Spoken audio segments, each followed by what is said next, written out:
Okay guys, welcome back.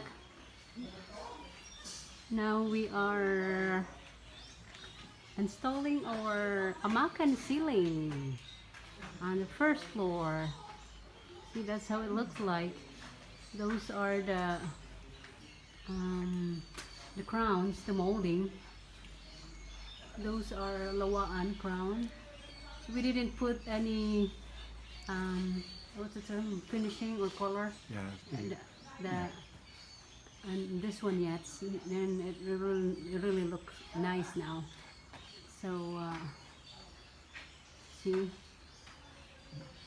we're finishing it. Got this one over here.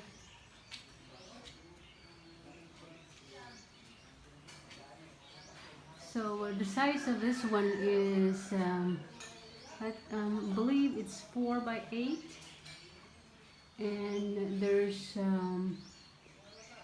they did three pieces, and then put that center molding. The center molding is like 114 a piece.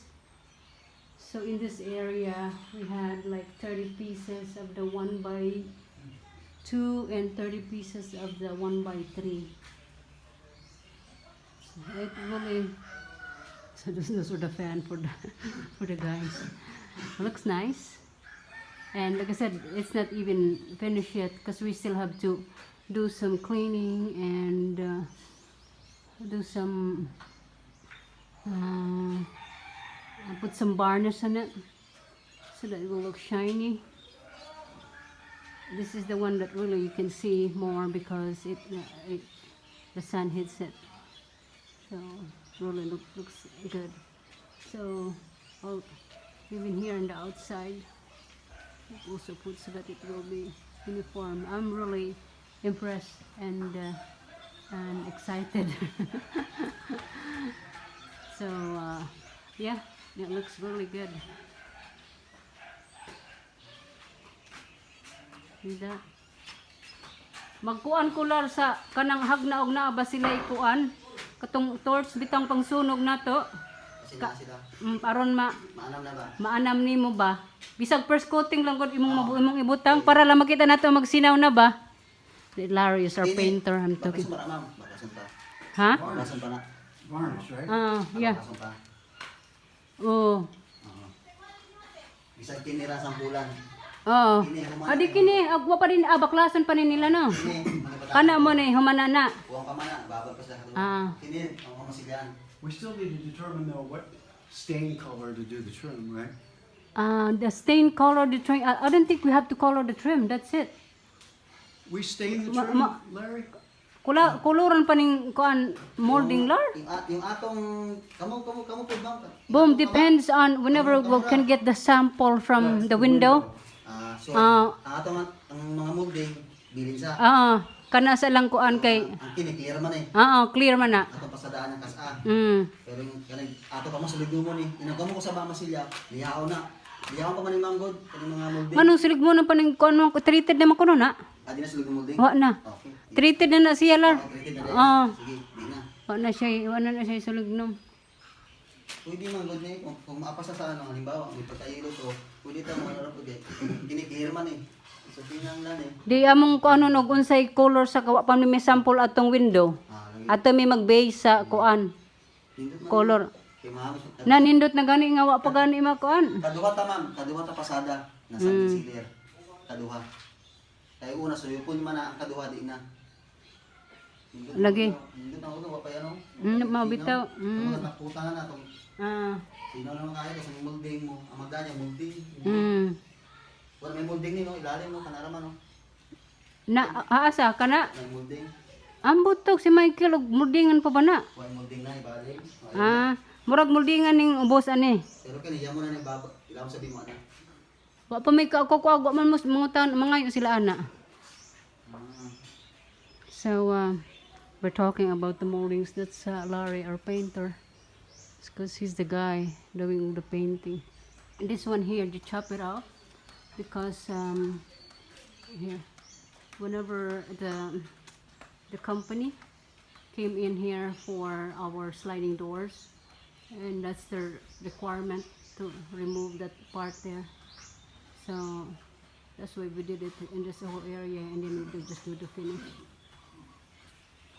So we just have to what we're gonna do. And here's the bridgeway. Yay! The bridgeway here.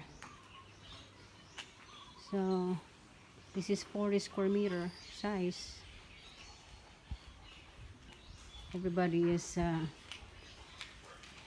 everybody quiet because asa na mas Michael? They're eating lunch out. Ano mo lagi may pinirito? Dali, ko ano sa kabog na doon dito. Oh, lagi.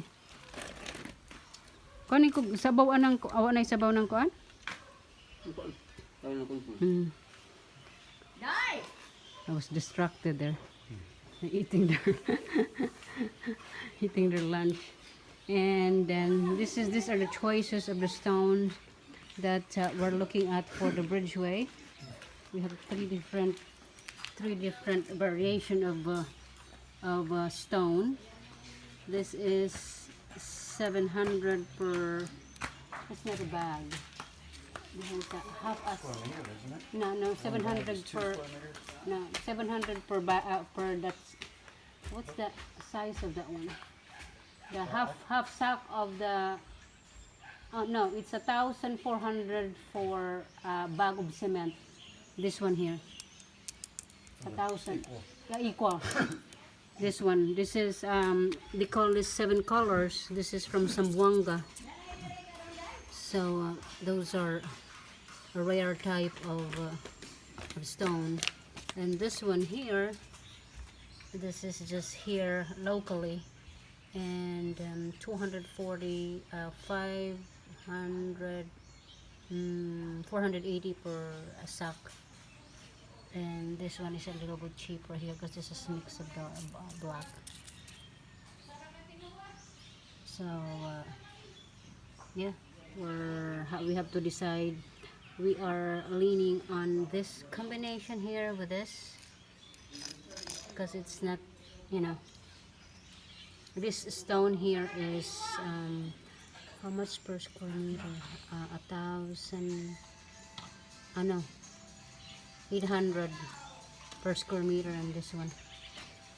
So those are the choices, and this is gonna be the one we're gonna put on the bridgeway right here. Manay may ang angad do. Wa pagipilian pa na siya. Doon ay kanon dito te? Mao lagi mas nindot pag yun sa mas barato pag yun na local ra.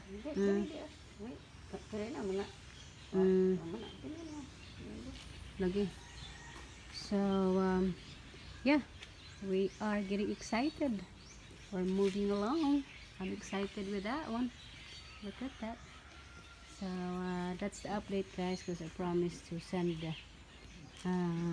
upload a video about this bridgeway here. This is a 40 square meter, and I didn't expect that how big. So there's a step. Steps to there. So yeah, it adds up the.